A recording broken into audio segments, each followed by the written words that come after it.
Hi, welcome to the channel. My name is Ryuka Rosario and I have an interesting video for you.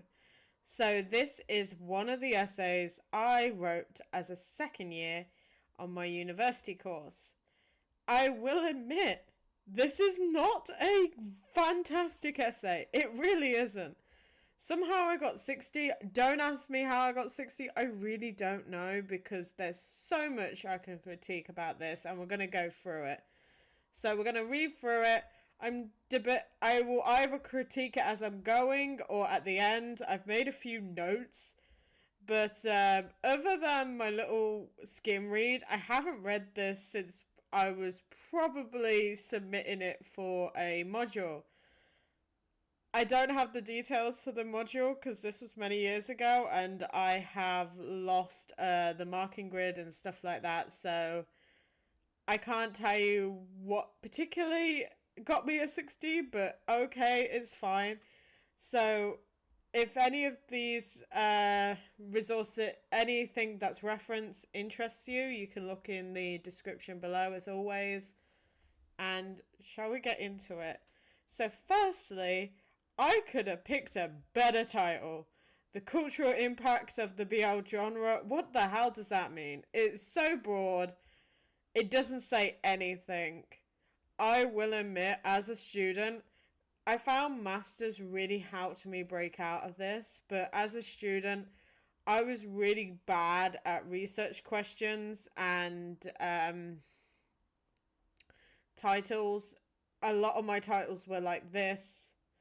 So first, it's always best to be more narrow and in-depth than broad, because if you choose to be broad, there's so much to discover that you go overwhelmed. I forgot to state that this is actually a literature review if you want to be technical with this essay. I have not completed any research for this. This is all just what I compiled from secondary resources. I've also learned that from having a brief look on library websites and Google Scholar, there's a lot more resources that I've looked into this topic since I wrote it. So to be honest, if you actually want to write about this, it's a lot better now. But yeah, so we're going to go straight into the introduction. So let's get started. It is estimated that 2/3 of the US graphic novel market consists of manga. The term manga is used to describe Japanese comic pictures. The popularity of manga suggests that these works take a different approach to storytelling to comic book industry leaders Marvel and DC. Ichiro Shimada, the editor-in-chief of Kodansha, believes that the main difference between manga and comics is that manga focuses on one main character. The reader follows in the footsteps of that character and sees everything through the character's eyes. Frederik, I'm going to butcher this name, Schodt, 1983, page 5. You see it. It's up there. You can see what the reference is. This perspective of storytelling allows characters to grow and mature, unlike comics where the development is often stagnant and episodic, to be relatable to their target audience and not grow with their target audience like manga does. I believe that could have had a bit more clarity. I think this is quite... I know that when I wrote this, manga weren't as probably big in the research field. At the time I felt. I might be wrong. But I remember this was quite a good introduction, kind of talking about why this is significant. So a lot when you do, especially like proposals, they want to know why this research is important. And by saying that 2/3 of the US graphic novel market consists of manga shows its importance. I know that the next bit goes into Shôjo. So the only thing I would say is that we're talking about the character's eyes. Maybe linking it. Maybe I could have linked it quicker to BL. I don't know because obviously I wrote it how I did. But let's get into the next paragraph. Also, if you're doing an essay, I have made a. There's a big mistake with this. Actually, I remember submitting it and it had figure and explaining what it was, but I did not know that my university provided me with Word because I was using like open source kind of wording software. So I know I had a lot of issues with like converting it. So I'm gathering over the years, probably I lost the figure. But yeah, make sure with pictures you write figure and explain what they are. So this, I think I remember this was like a picture of a manga sampler. I don't know if this is, to be honest, I don't know if this is a very good reason to use this. I think I wanted to add more pictures, but I don't think this one kind of works, in my opinion. So let's go on to the next paragraph. I know this shows like I think I chose this because it shows pictures of some shoujo manga. Um,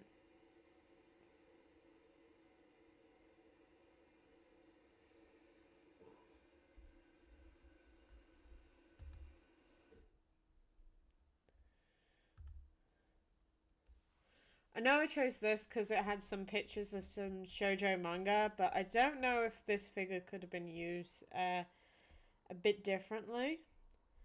So the development of characters is important in shoujo manga narratives because of how they focus on character relationships and the growth of individuals. The boys' love genre is a subgenre within shoujo. I think maybe if I rewrote this, I would change the wording around and kind of, because the main focus is about boys' love, so I would kind of say boys' loves is an example, is a genre within shoujo instead of, and but I will admit the development of characters is linking what we previously read, so that's a good link. I would, in my opinion. Other lecturers probably might have a different opinion than I do. That's just common. So I will continue on.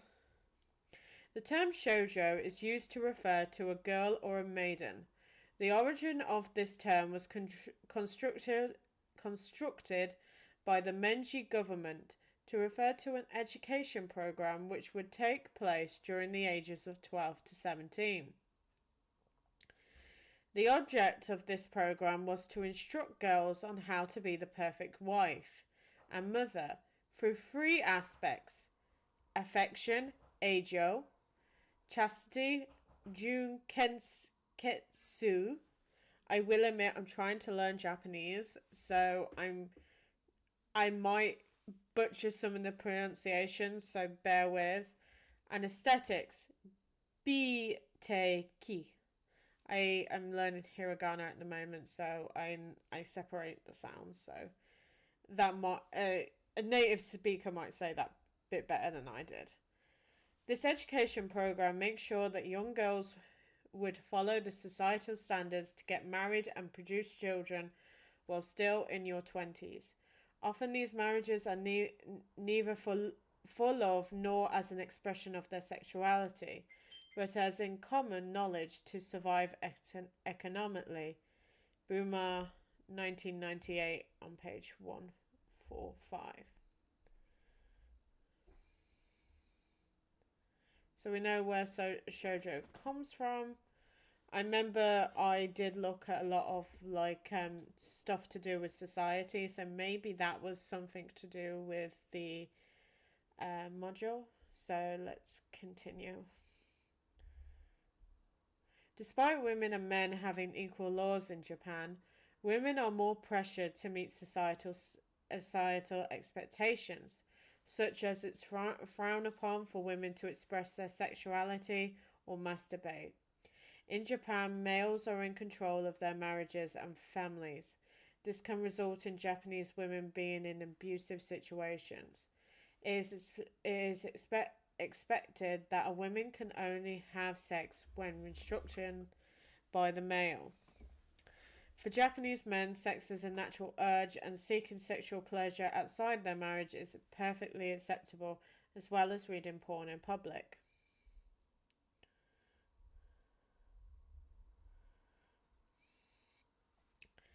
Shôjo manga allows the reader to enter a safe space where the imagination is allowed to run wild without consequence to her body or physique. Lisa Goldstein and Molly P. Lan, 2009, page 34. It allows female readers to imagine relationships where they are not trapped by societal standards and can imagine relationships with an ideal partner. The reader doesn't feel trapped by sexuality and gender. It also allows women to imagine a relationship where they can show public affection, which is often considered as foreplay in Japan. In these work, there is no one to judge them. The boys' love genre, BL, is written by women for women and consists of all homoerotic relationships between male characters. However, not all anime and manga which features a gay couple are considered BL. Even though shows like Yuri on Ice present the formation of a gay relationship between a coach and their student, it doesn't follow the narrative structure of having a relationship with a sexual top or an active pursuer, the seme, and the sexual bottom or the passive pursuer, the uke. The themes which are presented in these works are overcoming issues with love and friendships, unrequited love and love triangles.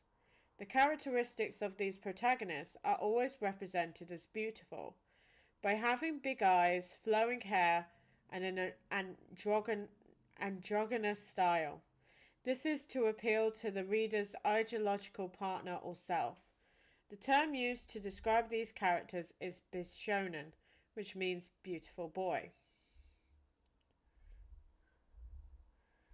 One of the critiques which Boys Love has, little grammar, boys does not need, it either is capitalized or it's not.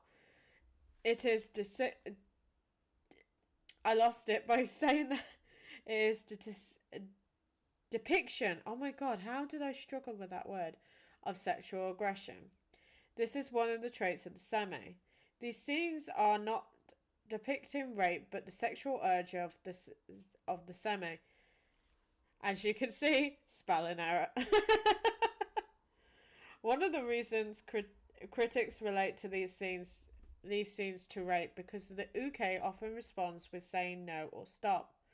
However, the writers use this to present the theme of a forbidden love and getting caught, since it's considered taboo to be gay.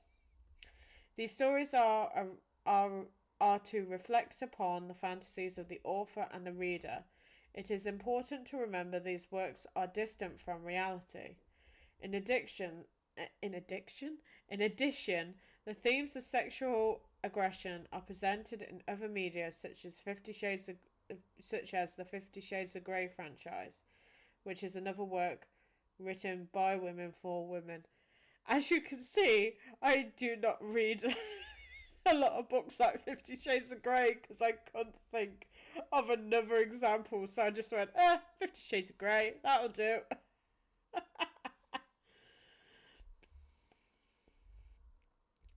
The term used to describe fans of the BL genre is fujoshi, which means spoiled or rotten girls.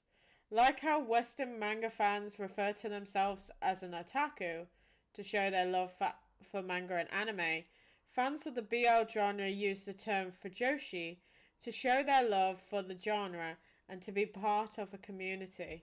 The term has a double meaning which can refer to a married woman as well as as spoiled or a fermented state. The reason why this term is used to describe feroces is because males view these women as spoiled because they imagine homosexual relationships while they are married. Male manga artists would use this term to put down BL artists because they believe the manga industry should be female dominated. Fujoshi fans have also used the term Kifujin, noble spoiled woman, to describe themselves.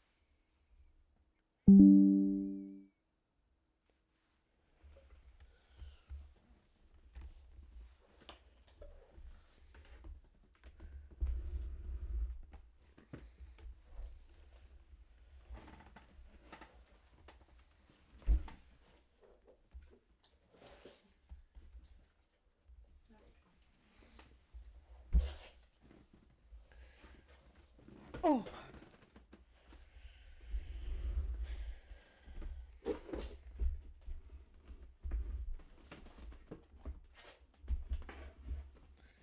So, from the paragraphs you've probably seen, there's one major critique that I would make, and that you would think when I'm writing this information, I haven't put brackets, so we don't know where this information came from. So back when I was a student this time, I don't know if a lot of people make this mistake, but this is a mistake I would make a lot.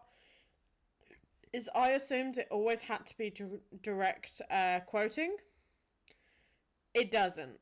So it's important to paraphrase. I think I'm going to do another video on how to actually paraphrase, because a lot of this is not what I have written, it's what other people have written, but in my own words. So so a lot of it I need to paraphrase, because if you read through this, I haven't really referenced a lot in the last few paragraphs. So, carrying on. So, remember, if you're doing an essay, paraphrase. The reason why women are interested in these stories is because they encourage readers to see not just a girl, but herself within the world of boys' love, and ultimately is encouraged to explore a homoerotic desire, either as a beautiful boy or as herself. Lisa Goldstein again, and Molly Pelan, 2009, page 34. I am sorry to Molly, because I am butchering your name. I also think it would be just Goldstein, and I don't think this is another mistake. I don't think the first name is really needed. Maybe you could also just do Al.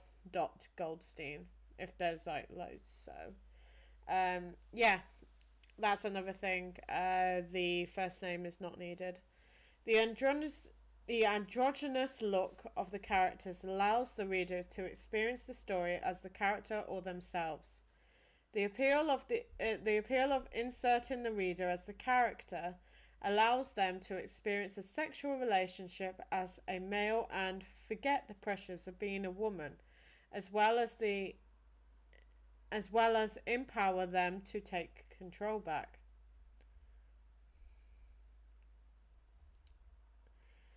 The origins of the BL genre is thanks to the Year 24 group, the founding mothers of the BL genre, because they introduced the expression of sexuality and gender in female comics.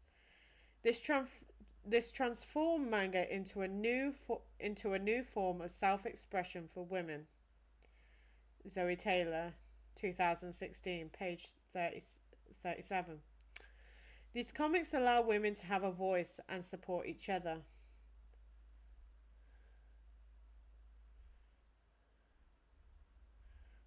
I am sorry, I'm going to butcher a lot of these names. Junya Yamamoto was the editor-in-chief of the Special Girls comics.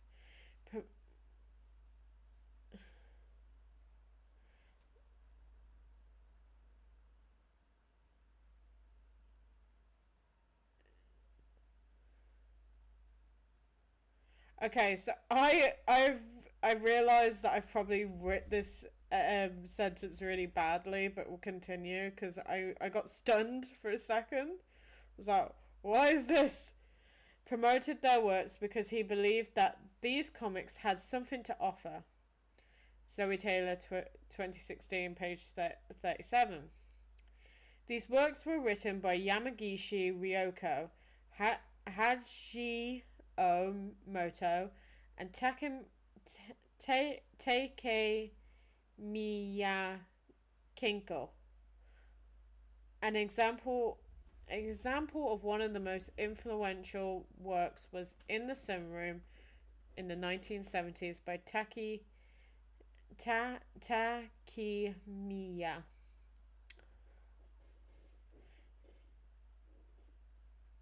This was the first manga to show two males kissing and present a relationship between a gypsy boy and a boy from high-class society. This story shows how the two male characters become star-crossed lovers, like Romeo and Juliet. The art style of this work was the main characters have big wide eyes and sparkles to appeal to an audience which has already read shoujo titles. So the image is from, I think it's from the cover of In the Sunroom. Remember, always reference what it is in the figures. Also, it's good practice to have a list of figures within your essay. I can't remember if I was allowed to do this, so that's maybe why that weren't there. Oh, my chair's squeaky. In the Sunroom was the stepping stone for her later work. I'm going to just say The Poem of the Wind and Trees, which was published by Shogakukan from 1976 to 1984. It was awarded the Shogakukan Manga Award in 1979 in the Shôjo manga category. This work took 9 years to be published because of the darkest subject matter presented in the narrative, such as racism because of Sergei's background, homophobia, the language used by the peers to describe Gilbert, rape between two male characters, and drug abuse, Sergei being knocked out. This influenced later BL artists to not be afraid to approach this subject matter in their stories.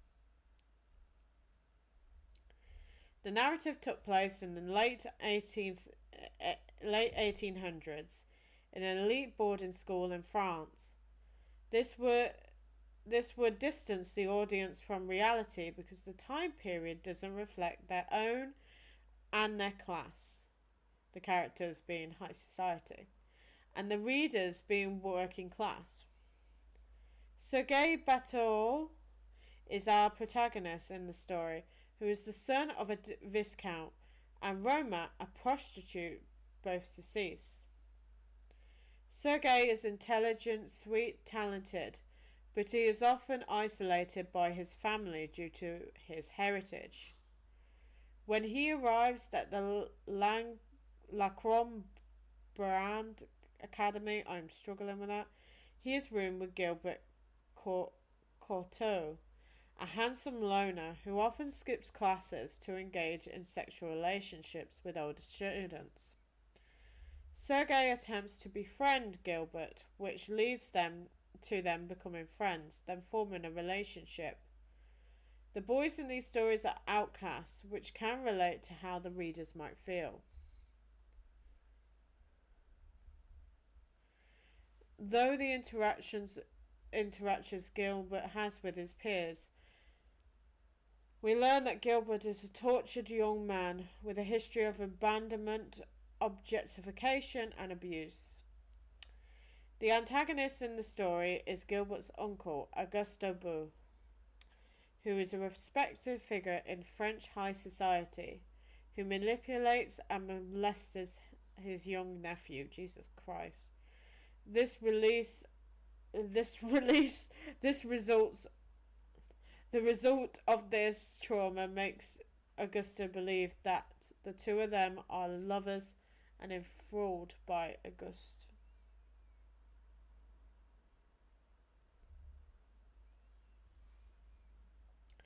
The two are faced with rejection by the students and the staff of Lancrobay, so they flee to Paris to live as paupers.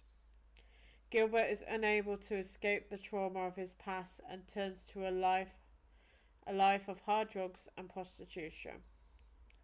Hallucinating under the influence of the former, he runs in front of a moving carriage and dies under its wheels, convinced that he has seen Augusta.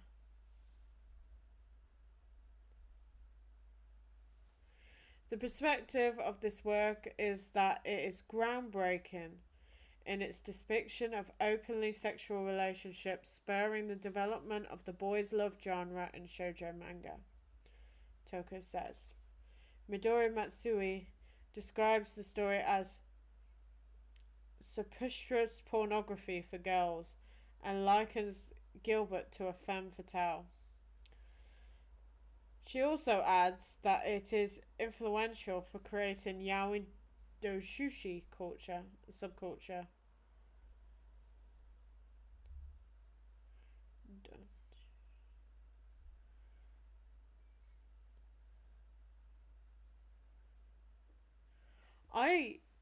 I have heard this word so many times, but yeah, I can't say it. God damn it. Okay, you can read that word. I'm gonna carry on. Are fan-made comics which are self-published by fans in Japan. These are often not translated in English. Most fuck, I can't say this word.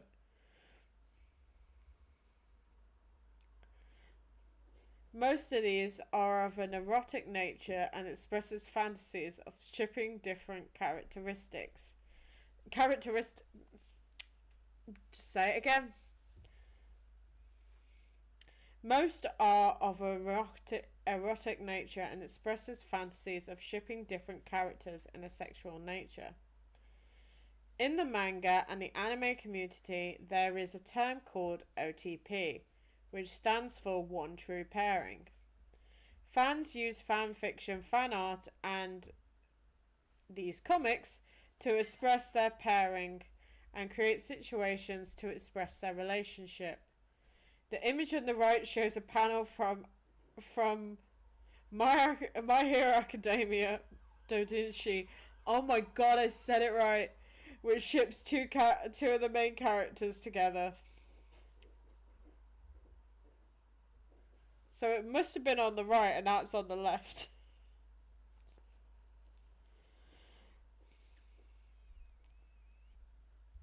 Okay. These works originated from the emergence of the Japanese comic market called Comiket, which was first held on the 21st of December 1975. The first Comiket had an estimated 700 attendees and now is the largest fan convention in the world with over 500,000 attending. This allowed manga artists, especially in the BL genre, to flourish because it allowed more female manga artists to sell their manga. In addition, with the invention of the internet,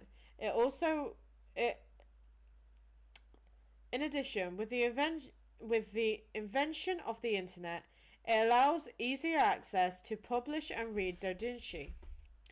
The internet also allows other parts of the world to publish their own manga, comics, and doujinshi. Websites such as Tapitoon and Lezing Comics allow Korean manhwa and Chinese manhwa artists to publish their works.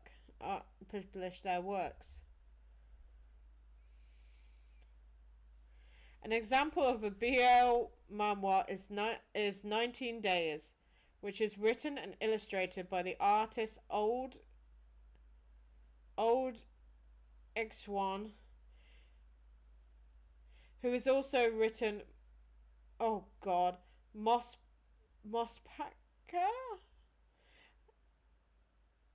Advertising department, the specific heat capacity of love, and Joker Danny.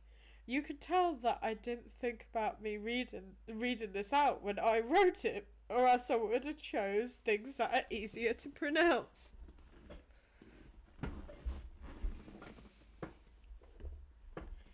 "19 Days" takes a slice-of-life approach, showing the friendship and the personal growth of the four main characters. Oh god. Janji? I can't say their names. Natural airhead who has complicated feelings towards his friend. Then you've got the loyal friend, the popular, and the one who's an outcast from the lower class background. These characters presented in this manhwa, it's not a manga, can be relatable for the audience, because they are even dealing with what the characters are going through or have been through. Oh. I think if I remember, 19 Days is the one where it's...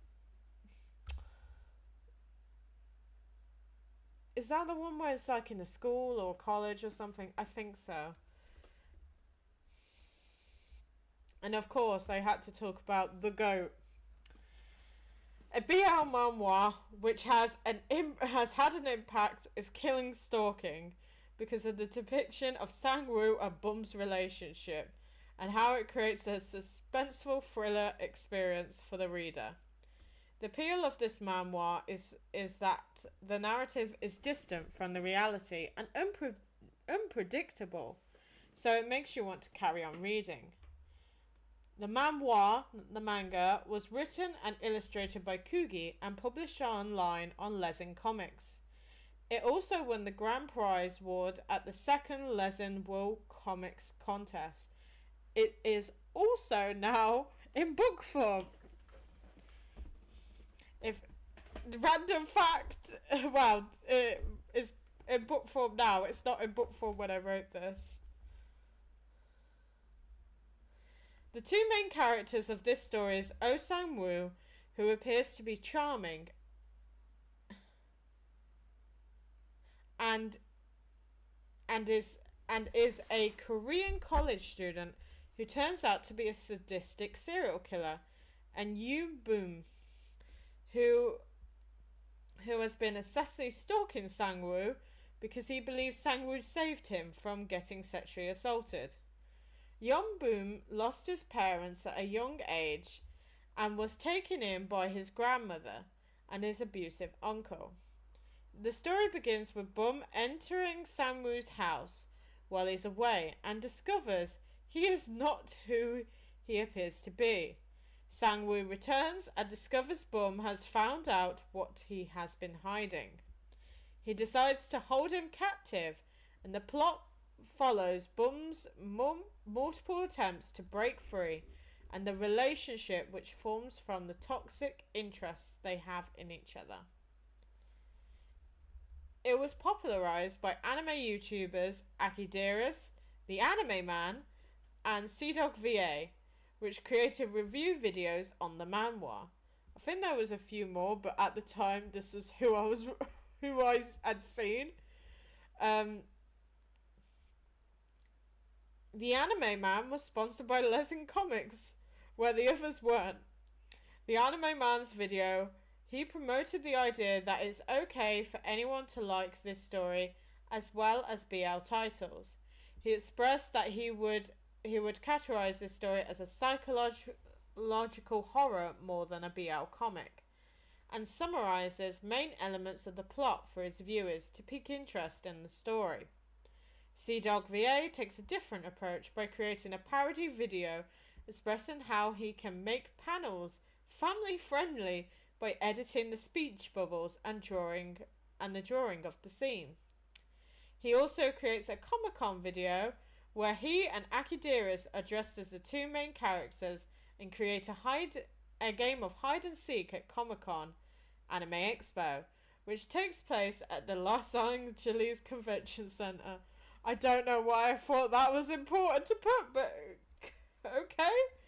Akidiris also made a parody video by taking panels of the manhwa and creating a romantic movie trailer for it, as well as making a 7-part review series on the current chapters being released. From these examples I have expressed in this writing, you can see the variety of stories which can emerge in this genre, and how it has influenced artists throughout the world. There is a variety of relationships which fans can invest in, from sweet relationships to toxic ones.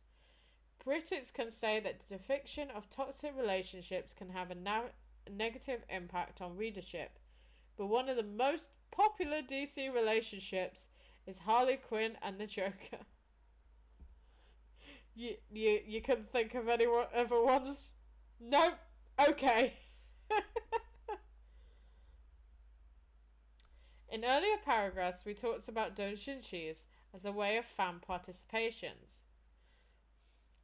Critics have always commented if fan participation is unpaid labour and yet is often valorized and channeled into the profit-making enterprise of a capitalist organization.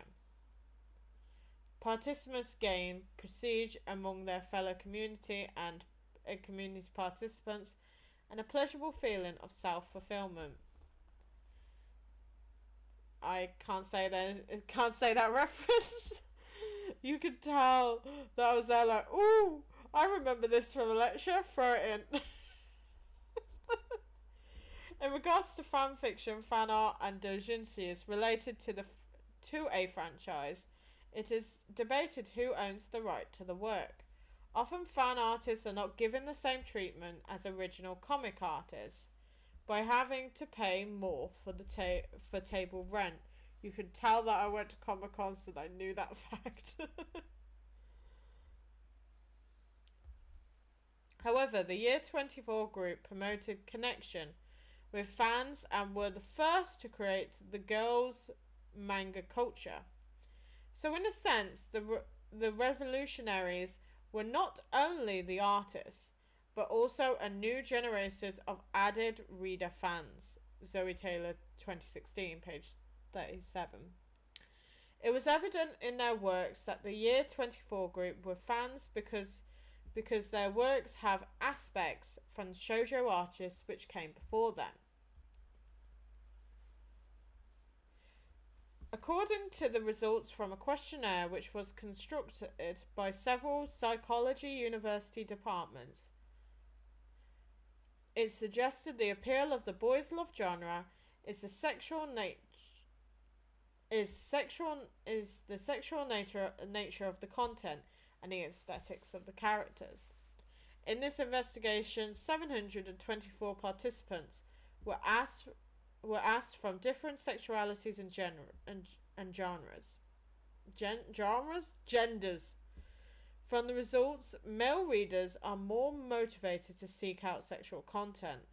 Women found sexual pleasure in the fantasy of the situation presented through the development of the narrative and the characters, which expresses the struggles behind mind and body.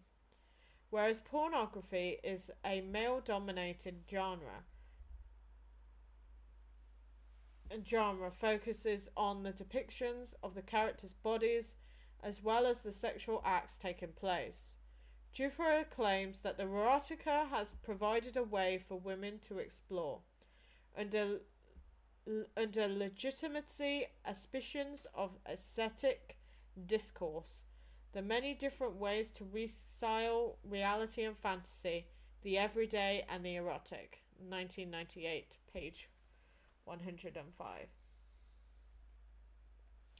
On the other hand, the focus of these stories and characters, rather than just the sexual acts, can also be seen as a marketing ploy. Sexual explicit anime is often classified as pornography, which severely limits the distribution because it is straight to DVD business, which jeopardizes sales. This type of anime is limited to being sold in specialty shops, which are often catered to heterosexual males. These retailers would not stock boys love pornography because it doesn't match their target audience. Also, limiting the amount of sexual nature would allow a younger audience to consume this media. However, manga publishers don't have the constraints that animation studios have, and have found success in sexually explicit manga. This can be shown by its accessibility and how it is easy to buy in bookstores and convenience stores. The content portrayed in Boys Love can come under legal and misinformed scrutiny. This is because of the ambiguous age of the characters in these works, as well as the school setting. The reason for this is to appeal to their target audience and allow older viewers to escape from adulthood to a time where life was easier. The setting allows the reader to emphasize with the character situation and the struggles, because they are either going through what the characters are going through or have been through it. However, such as legal laws like the United States Protection Act could make consumers which circulate this fiction targets for prosecution, because it outlaws images of a minor in an obscene position or engaging in sexual acts. This is to protect real children from molestation and exploitation. But it comes to question if the themes portrayed in fiction influences someone's actions in real life. The laws in Japan are different to the West, with the age of consent being only 13. This content abides by their laws. I found that this is not right in a way. I think the age of consent for 13 is if they're both under 15, I believe, but I don't know. I just don't think a 13-year-old should be engaging in sex. That's my opinion. Okay, moving on. In conclusion, Boys Love comics are a subculture of the Shôjo girls comics genre. These stories are used to escape the pressures of reality. The defining trait of the genre is a relationship with a sexual top or an active pursuer, the seme, and the sexual bottom or the passive pursuer, the uke. The boys presented in these works are bishonen, beautiful boys, to appear as ideological partners for the reader. The fans of these comics are referred to as fujoshi as a way to mock them, but the fans have taken the term in a positive light because it refers to a community for women and a safe space. The Year 24 group introduced the Shôjo audience to Boys Love stories, such as In the Sunroom and Keis to Ki no Yota. Boys Love stories have inspired other parts of the world, such as China and Korea. Fans can participate by creating fan fiction, fan art, and doujinshis, self-made comics. These stories fit in an erotica genre, which is what women seek over pornography. The sexual nature of these stories can be controversial. And well, that's the end of my essay. Ooh, I need a breath. So I'm just going to check. Have I gone through everything that I made notes-wise?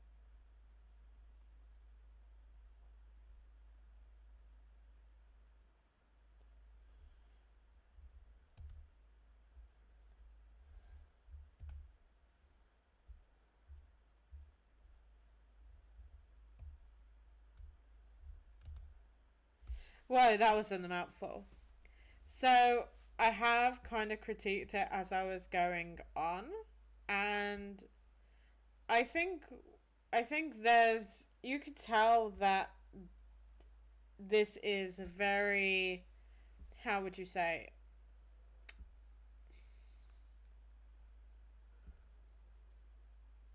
this is a very broad essay. I believe now there's a lot more that I can look at. Especially, I have wanted to always use this essay as kind of a springboard to looking at the comics. I find manhwa BL more quite an interesting topic. So I have wanted to make a PhD out of this, and I guess. But yeah, I have brought up some really important points. Feel free in the comments if you think there's things I could have done better. As I said in the description, there'll be links. And thank you for joining me with this reading. I am sorry if I mispronounce things. I struggle a lot with that. So thank you so much for your time, and bye.